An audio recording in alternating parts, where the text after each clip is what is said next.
বরফে ঢাকা এক বিশাল দ্বীপ গ্রিনল্যান্ড, নীরব নির্জন, তবুও বিশ্বের শক্তিধর রাষ্ট্রগুলোর নজরে সবসময়। ভেনেজুয়েলার প্রেসিডেন্ট নিকোলাস মাদুরো আটকের পর আন্তর্জাতিক রাজনীতির উত্তাপ ছড়িয়েছে শান্ত সেই দ্বীপেও। এরই মধ্যে দ্বীপটিতে প্রয়োজনে সামরিক হস্তক্ষেপ করার ঘোষণা দিয়েছেন মার্কিন প্রেসিডেন্ট ডোনাল্ড ট্রাম্প। তবে এটিই প্রথম নয়, আগেও গ্রিনল্যান্ড দখলের চেষ্টা করেছে যুক্তরাষ্ট্র।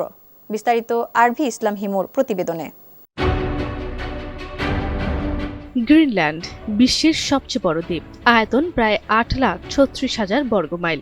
এর অবস্থান যুক্তরাষ্ট্র ও ইউরোপের মাঝখানে আর্কটিক আর আটলান্টিকের সংযোগস্থলে। এখানেই রয়েছে তথাকথিত GI-UK গ্যাপ। গ্রিনল্যান্ড আইসল্যান্ড ও যুক্তরাষ্ট্রের মধ্যবর্তী একটি গুরুত্বপূর্ণ সামুদ্রিক পথ, যে পথ নিয়ন্ত্রণে থাকলে নজরে রাখা যায় আর্কটিক অঞ্চলের সামরিক গতিবিধি।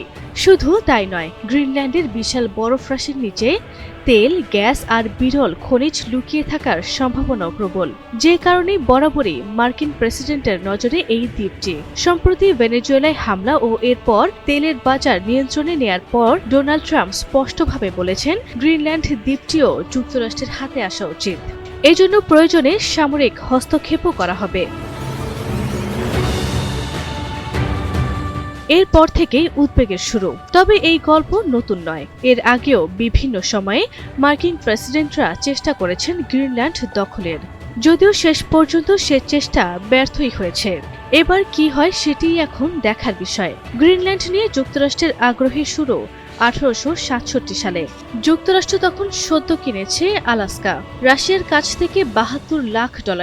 এই কেনাকাটার নেপথ্যে ছিলেন মার্কিন পররাষ্ট্রমন্ত্রী উইলিয়াম এইচ সিওয়ার্ড। আলাস্কার পর তার দৃষ্টি যায় আরও উত্তরে গ্রিনল্যান্ডের দিকে।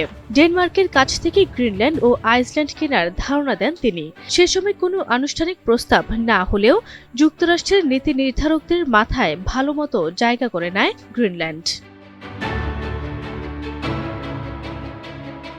পরবর্তী পদক্ষেপ আসে 1910 সালে। সে সময় ডেনমার্কে নিযুক্ত মার্কিন রাষ্ট্রদূত মরিস প্রাসিস এগান প্রস্তাব করেন, ডেনমার্কে দেয়া হবে ফিলিপাইনের মিন্দানাও দ্বীপ, বিনিময়ে যুক্তরাষ্ট্র নেবে গ্রিনল্যান্ড ও ড্যানিশ ওয়েস্ট ইন্ডিজ। তবে এটিও শেষ পর্যন্ত বাস্তবে রূপ নেয়নি।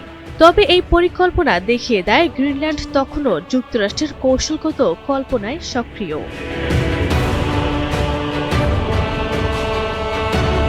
এরপর দ্বিতীয় বিশ্বযুদ্ধ শুরু হলে পরিস্থিতি পাল্টে যায়। জার্মানি ডেনমার্ক দখল করে, গ্রিনল্যান্ডের নিরাপত্তার দায়িত্ব নেয় যুক্তরাষ্ট্র। এই প্রথম দ্বীপটিতে স্থায়ীভাবে সামরিক উপস্থিতি গড়ে তোলে ওয়াশিংটন। যুদ্ধ শেষে 1946 সালে মার্কিন প্রেসিডেন্ট হ্যারি ট্রুম্যানের প্রশাসন ডেনমার্কের কাছে সরাসরি প্রস্তাব দেয় দ্বীপটি কেনার। মূল্য ধরা হয় $10 কোটি মূল্যের স্বর্ণ।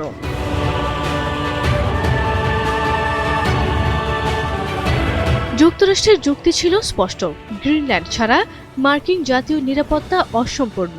তবে প্রস্তাবটি প্রত্যাখ্যান করে দেয় ডেনমার্ক। সে সময় গ্রিনল্যান্ড যুক্তরাষ্ট্রের কাছে বিক্রি না হলেও পুরোপুরি সরেও যায়নি। ডেনমার্ক যুক্তরাষ্ট্রকে সামরিক ঘাঁটি স্থাপনের অনুমতি দেয়। পরবর্তীতে সময় গড়ানোর সাথে সাথে অনেক ঘাঁটি বন্ধ হলেও আজও একটি ঘাঁটি সক্রিয় রয়েছে।